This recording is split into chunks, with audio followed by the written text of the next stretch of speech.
A reunião da Frente Parlamentar de Apoio ao Desenvolvimento do Gás Natural no Estado de São Paulo. Coordenador da frente é o deputado João Caramês, do PSDB. Na qual foi responsável pela gerência de marketing industrial e atualmente ocupa a gerência comercial e marketing da GNV. Tá? Então, Ricardo, você está convidado a fazer a sua apresentação aí. Antes, porém, eu quero aqui agradecer mais uma vez a nossa relatora, que colabora conosco, a Flávia. Fique à vontade, Ricardo. Obrigado, deputado. Obrigado por todos que estão presentes. Agradecendo ao Piazza da Gás Brasiliano, ao Marcelo e Danilo da Gás Fenosa. Essa apresentação, a gente vai explanar um pouquinho do mercado de GNV, mas hoje eu estou representando a Comgás, mas também agradeço o apoio dos amigos das outras concessionárias, que eu acho que a gente fala por todas aqui de São Paulo. Antes de entrar no assunto, só queria apresentar um pouquinho a Comgás. Esse ano é muito importante para a Comgás e para São Paulo, que a gente completa 145 anos de histórias e conquistas. Já chegamos na marca de 1.700.000 clientes e com um índice de satisfação medido pela agência reguladora de 97%. Então, não é qualquer empresa que chega nesse número de clientes com um grau de satisfação tão alto, que é 97%.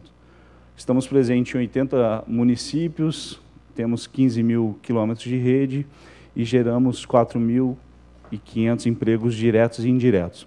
Essa parte do emprego é legal chamar a atenção, porque depois a gente vai projetar qual o potencial de geração de emprego que o mercado de GNV pode trazer para o estado de São Paulo.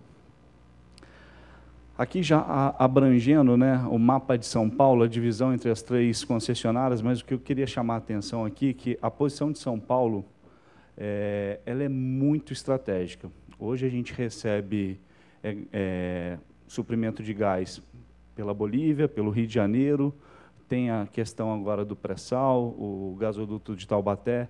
Então, a gente está muito bem posicionado em termos energéticos. São Paulo tem a maior produção de etanol, praticamente deve ser uma das maiores do mundo, mas com certeza é a maior do país. E a gente tem esse hub de gás, que não é qualquer estado que tem essas interseções de rede, o que traz a posição de São Paulo muito destacada no ambiente nacional. E por isso que a gente está aqui hoje, porque a gente tem uma posição muito de destaque e São Paulo só detém a segunda maior frota de GNV do país. O nosso objetivo é caminhar para chegar próximo à primeira, que é o Rio de Janeiro, que é um estado referência nesse segmento.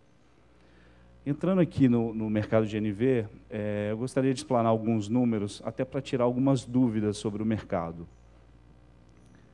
Na questão de clientes, quando a gente discute GNV, muita gente acha que ele é um mercado de taxista, né? Bom, é o taxista que usa GNV, a maior parte dos clientes. E a gente fez duas pesquisas recentes, 2016 e 2015, e não só aqui na Comgás, mas acredito que em outras concessionárias de outros estados, reflita esse percentual. A maioria do usuário de GNV é o particular. E que tipo de particular é esse que está consumindo GNV? A gente também, através de pesquisa, foi buscar para entender, porque ano passado a gente teve uma recuperação desse mercado, e a gente viu que é muito usuário voltado para a atividade econômica. Ou seja, a economia que é gerada pelo GNV, ela é quase que transformada em renda. Sem aquela economia, talvez a atividade comercial que ele exerce como profissional autônomo, representante comercial, talvez não traria tanto resultado para ele.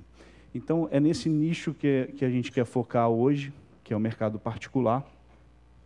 E hoje o GNV ele traz essa economia muito forte, de 55%. Então, para quem roda muito, deixa de ser economia, passa a ser renda. E é esse ponto que a gente gostaria de chamar a atenção. Por quê? É um mercado tão bom, gera tanta economia, e por que ele não tem um destaque maior em São Paulo? Bom, até agora é mil maravilhas, né? Eu acho que a gente não consegue elencar aqui produtos que geram tanta economia. Acho que eu, vindo para cá, eu pensei, a lâmpada LED, né, que gera tanta economia, e o GNV. Eu não vejo outros mercados gerando esse potencial.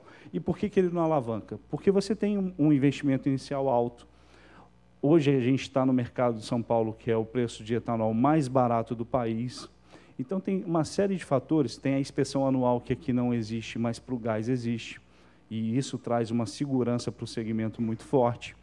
Só que o que a gente vem percebendo é que essas pessoas que convertem, boa parte não está fazendo a inspeção veicular. Então, a gente tem um passivo inseguro, porque a gente não sabe o que está acontecendo nesse carro. A gente tem representantes aqui dos organismos de inspeção, pode depois muito bem dar um destaque sobre isso. E aí eu acho que tem também representante da Secretaria de Energia, o Renato, né? A gente trouxe aqui, Renato, quais são os volumes do GNV, né? A gente começou uma jornada, a mais positiva foi em 2006, a gente vendia, o Estado vendia 1,7 milhões de metros cúbicos por dia nesse período, e a gente caiu hoje para 0,6. A gente perdeu 1,1 milhão aí de metros cúbicos por dia. E as diretrizes estratégicas de formação do Plano Estadual de Metas para o Gás Natural, ela foi revisada, ela estava em 2020 quase 1,6 milhão, e ela foi revisada para 2022, 1 milhão. E aí a pergunta que a gente faz é o seguinte: como que o Estado vai chegar nesse 1 milhão? A gente tinha 1,7, caiu para 0,6, e agora a gente quer jogar para 1 milhão de metros cúbicos. Eu diria que isso é totalmente factível, a gente poderia até revisar para 1,6, se a gente tivesse as políticas de incentivo que outros estados aplicam. Eu costumo dizer que você vai ter São Paulo vai ter muita oferta de gás natural, e o mercado que responde numa velocidade mais rápida a esse consumo é o GNV, porque o carro está aí, é uma decisão muito prática, é uma decisão pontual, não é uma decisão de cidades que estão trazendo parques industriais gigantes para consumir esse gás. Então, aqui a gente tem uma opção muito positiva para o desenvolvimento do gás natural no estado de São Paulo, principalmente em outras regiões, como a Gás Brasiliano, que tem uma alta densidade, várias cidades, não tem o número de indústria que tem a região metropolitana de São Paulo, a região de Campinas e Vale. Então, o GNV, nesse caso, é um grande alavancador de volume. E a gente precisa dar um olhar mais crítico para essas questões de incentivo. E como que São Paulo pode se destacar dentro dessas políticas? Primeiro, a gente já tem aqui um projeto de lei na casa, que é o 187 de 2015, que ele prevê um desconto do IPVA. A gente estudou a fundo esse projeto de lei, e uma constatação que a gente chegou é que a gente poderia evoluir do ponto de vista, não do projeto de lei, mas do ponto de vista da prática da lei. O mercado do Rio, que é o nosso exemplo, eu coloquei em destaque ali, ele vem de 5 vezes o número de vendas de GNV de São Paulo. Então, assim, é um salto muito grande, não é o dobro, é 5 vezes mais. Por quê? Porque ele tem essa política de incentivo do IPVA. Mas a gente poderia colocar essa política de incentivo com uma evolução. Qual seria essa evolução? Atrelado à questão de segurança, ou seja, só teria desconto no IPVA aquele veículo que fizesse a vistoria anual e tivesse com selo de segurança do Inmetro em dia e das OIs. Aí sim ele teria a concessão do desconto. Isso não ocorre no Rio. Outro ponto que era a discussão no Rio, que tinha muitos carros de valores muito caros e que convertiam para GNV simplesmente para ter o desconto do IPVA. Outra ferramenta que a gente poderia colocar aqui é que carros até R$100 mil teriam desconto. Carros acima de R$100 mil não teriam desconto do IPVA. Isso bloquearia essa questão de carros acima de 200 mil, 150 mil, convertendo para o GNV só para ter o benefício. E, recentemente, o Paraná, ano passado, ele aplicou essa mesma política de incentivo e já começou a registrar um aumento de 160% nas conversões. Então, a Secretaria do Estado, a Arcesp, todos que se envolvem nessa questão do gás, para a gente atingir aquele plano, seria essencial e fundamental uma política de incentivo agressiva nesse sentido. Só que tem uma preocupação do Estado, né? Quando você faz uma proposta de política de incentivo concedendo um desconto, do outro lado, você vai ter uma renúncia fiscal, né? Você está dando um desconto, a gente sabe que a situação do país e do Estado não é a melhor possível, mas a gente fez algumas contas e a gente está à disposição da Secretaria da Fazenda para compartilhar todas as planilhas que geraram essas contas e a gente fez o balanço tributário disso. A gente, com receita gerada pela conversão, pelo serviço e por um ICMS médio de 18% sobre a renda, sobre a economia gerada por essa utilização, a gente teria até 2022 642 milhões positivos de geração de receita. Aqui está o ICMS da conversão, o ICMS do serviço de inspeção, e, em contrapartida, a gente teria um desconto no IPVA próximo de 452 milhões de reais até 2022. Lembrando que hoje a idade média de um carro de GNV, 47% desses carros tem mais de 15 anos. Então, são valores de IPVA pouco representativos. E isso daria um saldo de 190 milhões positivo até 2022. A grande questão aqui que a gente vai debater com a Secretaria é que a gente não está considerando a migração do volume de etanol ou gasolina, que tem um ICMS diferente, um rendimento diferente, para o gás natural. Por que a gente não está considerando? Porque já existe um plano paulista desse crescimento de volume. Então, ele já está incorporado dentro do estudo de receitas do Estado de São Paulo. Então, por isso que a gente não destacou aqui, mas a gente pode trazer essa conta se for necessário. E quais as vantagens, né? Além desse saldo positivo, quais as vantagens, outras vantagens que o Estado poderia ter, tirando um pouco essa questão do imposto? Primeiro, o desenvolvimento de regiões que a gente precisa desenvolver em outras concessionárias e, inclusive, na Comgás. Se a gente não fizer essa política, eu mostrei ali a curva, né? A gente vendia 1,7, caiu para 0,6. Eu não sei a conta, mas tudo indica que a gente vai ter um grande problema de infraestrutura de poços. A gente chegou a ter 450 poços, hoje a área da Comgás tem 267, e isso está cada vez diminuindo mais. Um posto não fala com o outro, então a decisão de desligar não é uma decisão cooperada. A gente já viu regiões que, de repente, tinham 2 poços e os 2 poços fecharam, porque não se tornou mais atraente. Os volumes se dividem. Então, hoje, a venda média do Rio é 120 mil metros cúbicos por posto, com uma margem melhor do que a de São Paulo. Hoje, a venda média de São Paulo é de 60 mil. A gente sabe que 60 mil ele está pagando a conta de luz e os funcionários.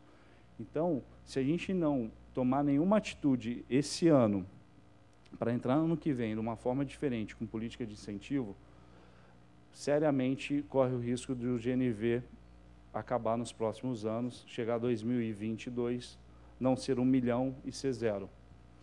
A outra parte é alavancar o volume de gás natural. Ele é cliente âncora, ele desenvolve regiões. Estados do Nordeste são provas disso. A gente olha as outras concessionárias e elas são praticamente mantidas pelo mercado GNV.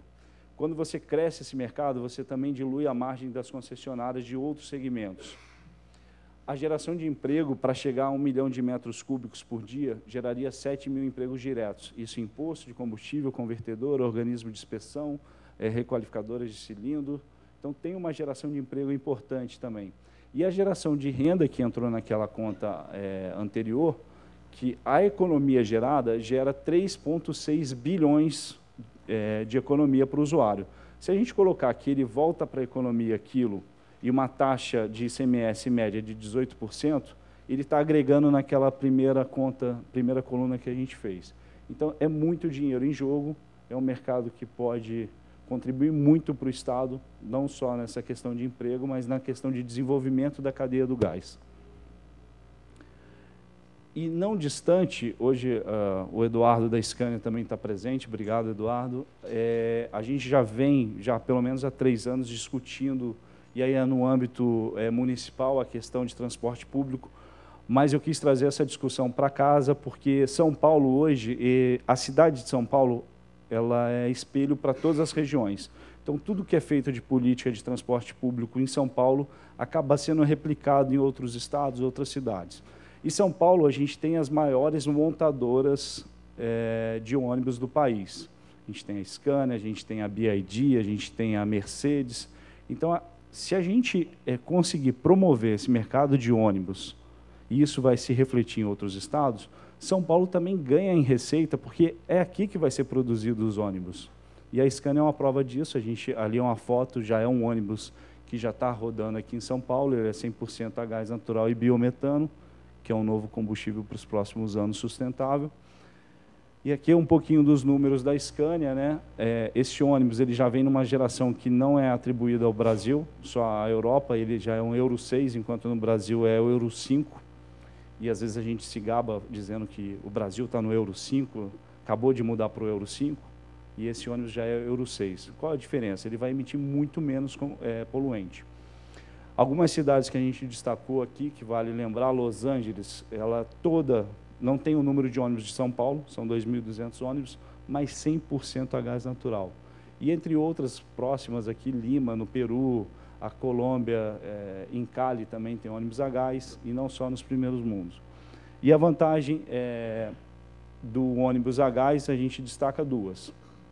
Em termos de emissão, ele tem uma emissão global e local bem menor do que a do diesel, e ele chega a ser próximo, em alguns momentos, do elétrico, dividindo o que é poluente local e poluente global. O global é o efeito estufa, mas para a cidade o mais importante é o local, que é o NOx e o particulado. É ele que causa a doença cardiovascular.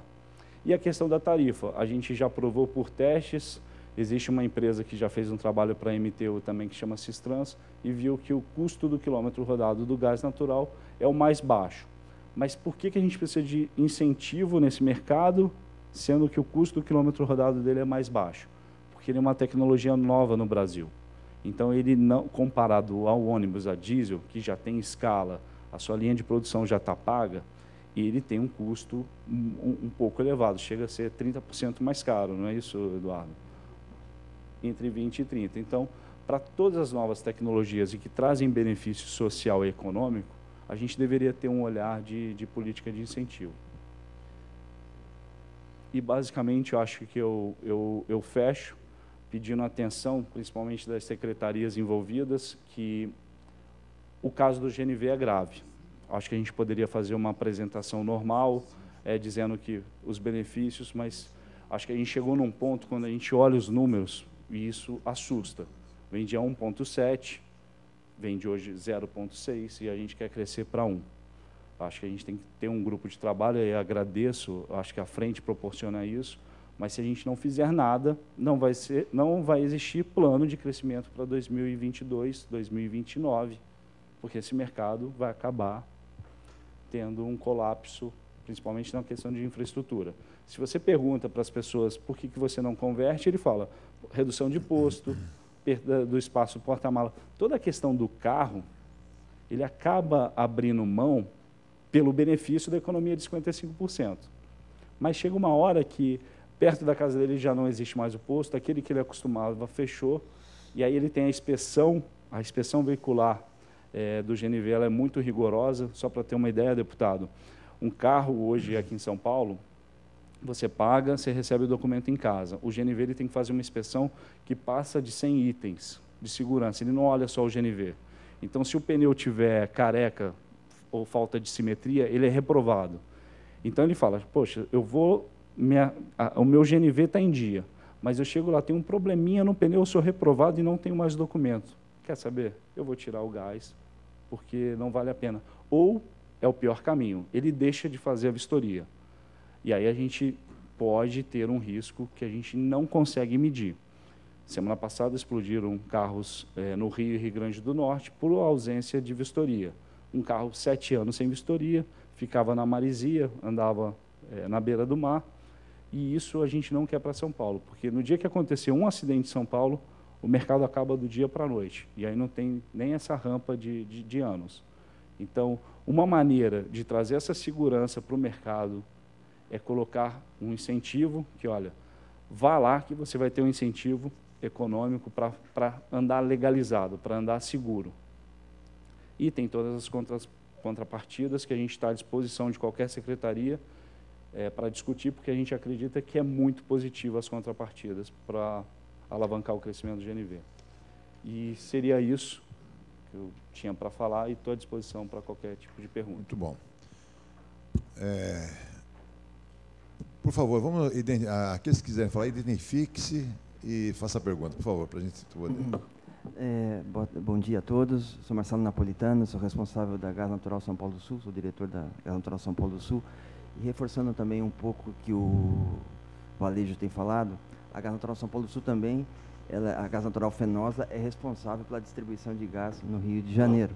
Então nós temos uma experiência bastante interessante e reforçar um pouco dos números que o Valejo falou sobre o GNV no Estado. Realmente, o Estado do Rio de Janeiro foi pioneiro nessa questão da isenção do IPVA, e a gente vê que esse incentivo realmente sustenta o mercado, porque a gente consegue comparar tanto a São Paulo do Sul como a Gás Natural Fenosa, através da SEG Rio, distribuindo gás no Rio de Janeiro.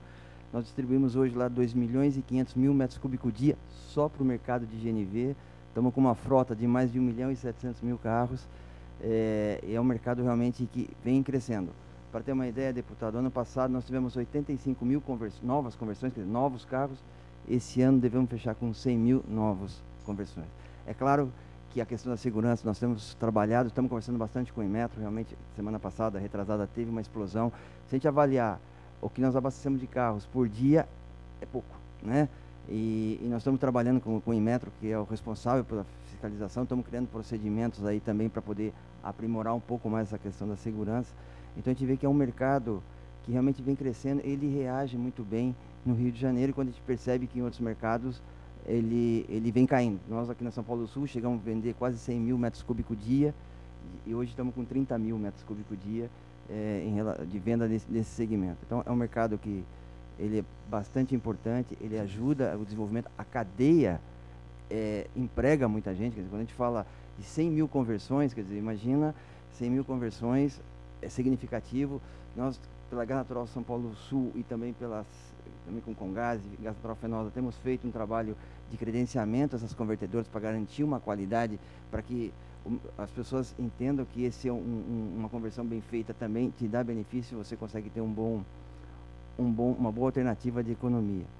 E interessante também, agora falando um pouco mais sobre os veículos pesados, nós fizemos também esse teste em Sorocaba, que tem uma característica de uma capital, de outras capitais do país, né, com o Eduardo aqui, com a Scania, e foi bastante interessante. Nós andamos com esse veículo, né, com esse ônibus em Sorocaba por alguns dias, e onde nós conseguimos fazer um projeto que a tarifa atual consegue cobrir os investimentos adicionais em relação a ter 20% a 30% mais caro inicialmente desse investimento desse ônibus.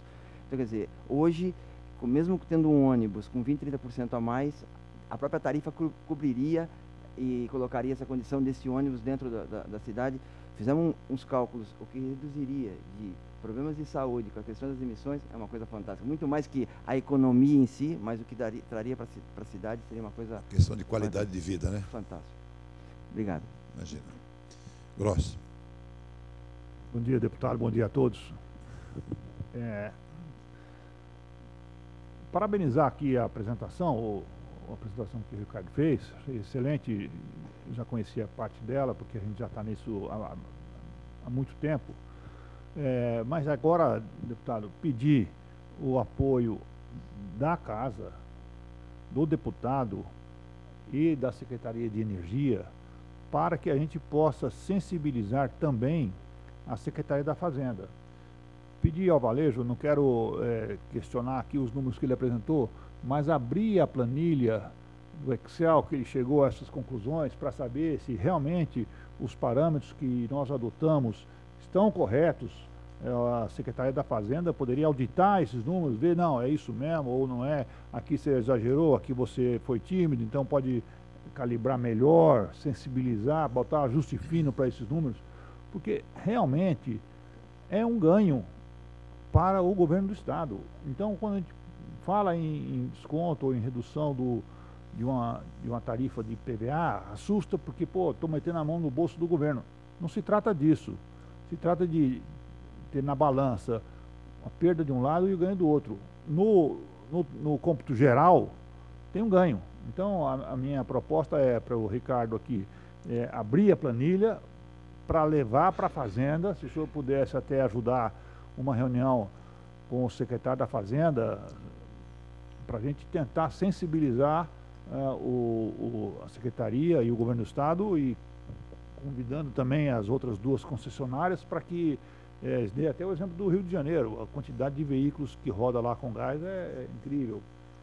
E é um vetor importante para o atendimento do plano do governo, porque é uma âncora para puxar a rede até os municípios que ainda não têm gás. É isso. Obrigado.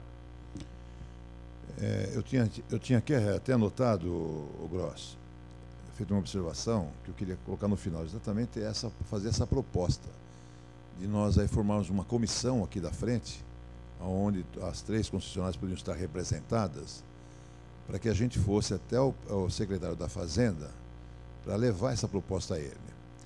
Entretanto, eu quero aqui fazer 2 observações. Primeiro, precisamos achar o time correto e exato para a gente poder levar essa proposta para o secretário. Hoje não seria o time, primeiro. Segundo, seria interessante que nós tomássemos conhecimentos antes da proposta do Plano Estadual de Energia, do gás lá com a Secretaria de Energia e Mineração. Então, o Renato ficou com a incumbência de levar o convite, né, ao nosso subsecretário, para que ele possa comparecer aqui na próxima reunião, que já temos agendado já, será dia 4 de setembro, na segunda-feira, às 10 horas, nesse mesmo auditório, e convidar o nosso subsecretário para que viesse expor o plano da secretaria aqui para todos nós. Não é? Aí fazer uma coisa casada, com o plano e a proposta, né? E eu tenho certeza que com os projetos que foram aprovados na Assembleia aqui, do Refis, do ICMS e do IPVA, a arrecadação do Estado tende a melhorar um pouco nesses meses. Já melhorou, mas eu acredito que vai melhorar mais. E aí é mais animador para a gente levar uma proposta de renúncia, né, de receita. O projeto de lei que nós temos aqui é um projeto de lei autorizativo, porque a Assembleia não pode legislar sobre questões financeiras, e autorizativo, você sabe, a Assembleia autoriza, o governo acata se quiser, né? E dentro da atual conjuntura, com certeza não iria acatar. Mas, a partir do momento em que sentarmos junto com o secretário e levarmos lá uma proposta, e como ele falou, você abrir a planilha e mostrar que realmente esses dados tendem a acontecer, com certeza fica mais fácil da gente conseguir o nosso objetivo, tá? Então, eu proporia que a gente fizesse essa reunião com o secretário no mês de outubro, depois da apresentação, ou no final de setembro, no meado de setembro, depois da apresentação do secretário, do subsecretário. Tudo bem? Então, tá bom. Então, o Renato, você sai com essa incumbência e eu com a incumbência de marcar com o secretário, tá? Nós dois aqui temos 2 lições para fazer aí. Mais alguém? Por favor. Bom dia a todos. Eu sou Walter Piazza, presidente da Gás Brasiliana. Deputado João Caramês, parabéns pela iniciativa. É muito importante o que a frente parlamentar está fazendo. Aproximar a sociedade de um tema tão importante como o gás natural, né? É a energia da transição para o renovável, né? Quando nós falamos em gás natural, o próprio Valério já apresentou, já falou em biogás, biometano. Ou seja, o gás natural é um caminho para a gente, para o Estado de São Paulo, melhorar ainda mais sua matriz renovável, sua matriz de baixa emissão. Ricardo, parabéns pela apresentação, foi bastante esclarecedora. Eu gostaria de complementar um item que o Ricardo abordou, que é a alavancagem que o gás natural, através do GNV, traz para as infraestruturas de gás, né? Para a gente construir uma rede de gás, e assim, aí vocês imaginem, o interior, a Gás Brasiliano, ela é responsável pela distribuição em mais de 50% da área territorial de São Paulo, né? Ou seja, a gente precisa construir bastante gasodutos para atender os municípios daquela região. E como é que a gente viabiliza a construção de dutos, né? Segundo o contrato de concessão, só se pode construir dutos se forem viáveis economicamente. Ninguém pode imputar à sociedade um ônus de construir uma infraestrutura que não é viável. Então, além dos números que o Ricardo colocou, eu colocaria, quer dizer, a oportunidade, quer dizer, com o desenvolvimento do GNV, a oportunidade de se levar mais gasodutos para mais cidades, né? Então nós temos no interior, aqui eu falo pelo Noroeste Paulista, né? Rio Preto, que ainda não tem gás, Franca, e que são cidades grandes e que vão alavancar a construção da rede para lá. Então a gente não está só aumentando, melhorando a economia do Estado através da cadeia do GNV. A gente está levando competitividade para essas cidades, né? Como é o polo calçadista de Franca, né? Hoje em Araçatuba, Birigui, a gente já está levando gás, ou seja, o polo calçadista está tendo a oportunidade de transformar máquinas elétricas em máquinas a gás, porque tem o gás, né? Então assim acontece em diversos outros polos, polo cerâmico, polo metal mecânico de Sertãozinho, né? E à medida que se desenvolve a frota de veículos, né, se aumenta o potencial de consumo daquelas regiões. E isso viabiliza mais gasodutos. E a gente está falando então de investimentos, né, da ordem de 250 a 500 milhões em 5 anos, né, 5 a 10 anos. É algo espetacular, né?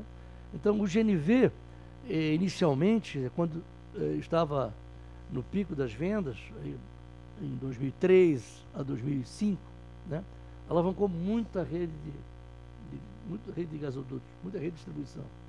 Então, assim, esse é um complemento, quer dizer, à questão da economia. E a gente hoje não admite, hoje as indústrias que entram no gás natural, elas não admitem, elas não pensam mais em sair do gás natural. A qualidade do processo industrial é outra. Por exemplo, nossos polos cerâmicos hoje são competitivos porque tem o gás natural. Sem ele, não teríamos polo cerâmico. Verdade. Em Santa Gertrudes, ou mesmo... eu tenho um exemplo interessante do polo cerâmico da região de Igaraçu do Tietê e Barra Bonita, que eles ficaram esvaziados porque o gás custou a chegar lá. Então, algumas empresas se movimentaram para a região de Rio Claro e Santa Gertrudes em função do gás natural. Então, a gente não pode condenar regiões mais distantes à ausência do gás, né? Seria tirar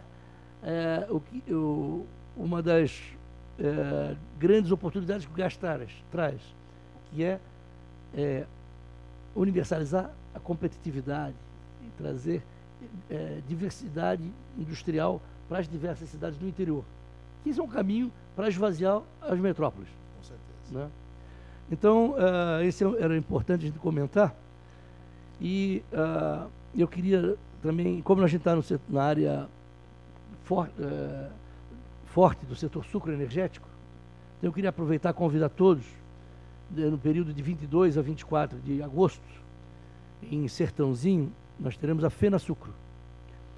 E é interessante, quando a gente fala hoje em cana-de-açúcar, etanol, começa a haver uma sinergia muito grande entre o uso do bagaço e o uso do gás natural, né? Começa a se falar em cogeração, né? Bagaço e gás natural. E isso para São Paulo, assim, traz uma inovação, né? Para não falar de uma revolução energética, né? Dado o potencial que esse setor traz, né? Então eu queria aproveitar e convidar a participar, onde nós teremos palestras a respeito de geração de energia consorciado entre bagaço de cana e gás natural. Obrigado.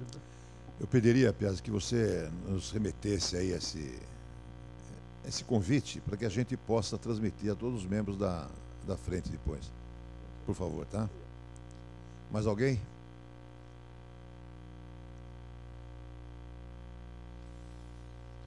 Bom, tendo em vista que ninguém quer fazer mais alguma observação, eu quero aqui reiterar o nosso compromisso, Gross, de realmente fazer com que a gente seja recebido pelo secretário da Fazenda. Eu acho que esse é o caminho, entendeu? Nada no mundo se consegue se você não mexer no bolso das pessoas, seja para ganhar ou seja para perder, isso não tem dúvida nenhuma. Então, eu acho que o caminho é realmente a questão do incentivo. Volto a repetir, só será possível se a gente convencer o secretário, concomitantemente o governador, para que ele envie para a Assembleia a mensagem dessa política de incentivo. Renato, então, dia 4 de setembro, você me confirma assim que o subsecretário voltar de viagem? Você quer falar alguma coisa? Fica à vontade. Claro, eu vou confirmar com o secretário, com o subsecretário sobre a apresentação. Bom, e aproveitando, gostaria de elogiar a apresentação do... Fala no microfone, por favor. Muito pertinente, foi franca, mostrou de forma direta todos os benefícios e também os entraves, né, que envolvem esse mercado. E gostaria de comunicar que a Secretaria de Energia está à disposição, está disposta a cooperar em tudo que for no sentido de desenvolver o mercado de gás natural no estado de São Paulo. Obrigado. Muito bem. Nos bastidores, eu estava conversando um pouco com o Piazza aí, com o Gross, no sentido de a gente tentar popularizar um pouco a nossa frente, não é? É um tema ainda que não chegou amplamente até a população. Eu até fazia uma comparação aqui com as frentes que nós temos, da frente parlamentar de apoio ao transporte metro ferroviário com a frente do gás. Então, na reunião da frente do transporte metro ferroviário, você vê a sociedade participando, cidadãos, entidades. E nós precisamos fazer isso com a frente do gás, não é? Nós precisamos, porque vai chegar um momento em que nós vamos precisar da pressão da sociedade para obter alguns ganhos, alguns benefícios dentro da nossa proposta, não é? Então, a ideia que eu tenho aqui é no sentido de fazer algumas reuniões itinerantes. O Piazza se comprometeu em nos receber lá em Araraquara para fazer a reunião. Quer dizer, é uma coisa que a gente precisa discutir e maturar um pouco isso para a gente poder colocar em prática. Eu acho que seria viável, né? Certo? Então tá bom, gente.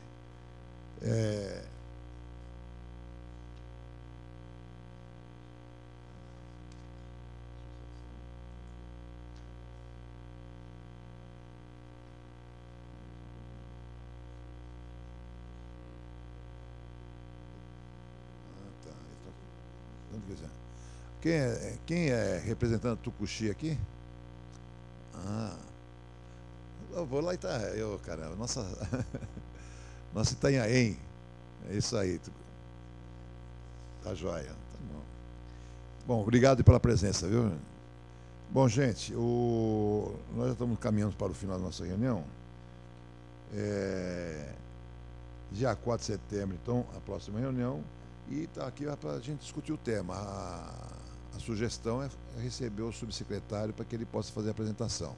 Caso ele não consiga agendar dia 4, nós tentaremos trazer um outro tempo para a reunião, né? Aí nós entraremos em contato para discutir um pouco isso. Tá bom, gente? Tudo bem?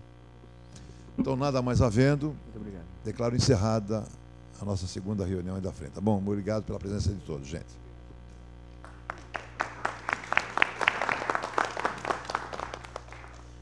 E olha, aqui mais uma observação. Eu gosto de reiterar isso pelo seguinte, porque a frente é uma coisa assim que é perene, né? Esse trabalho aqui é perene, ela nunca vai terminar, porque sempre vão aparecer novos desafios. A participação e a presença de vocês é de fundamental importância, para que realmente a coisa caminhe, viu, gente? E deve trazer mais pessoas que possam participar e ajudar, colaborar, é importante, muito importante para todos nós, tá bom? Obrigado. Obrigado.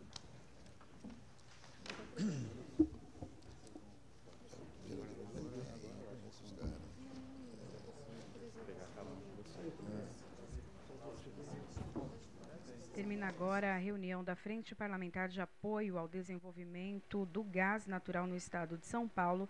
Em breve você acompanha ao vivo a audiência pública do Orçamento 2018, que acontece na cidade de Jundiaí.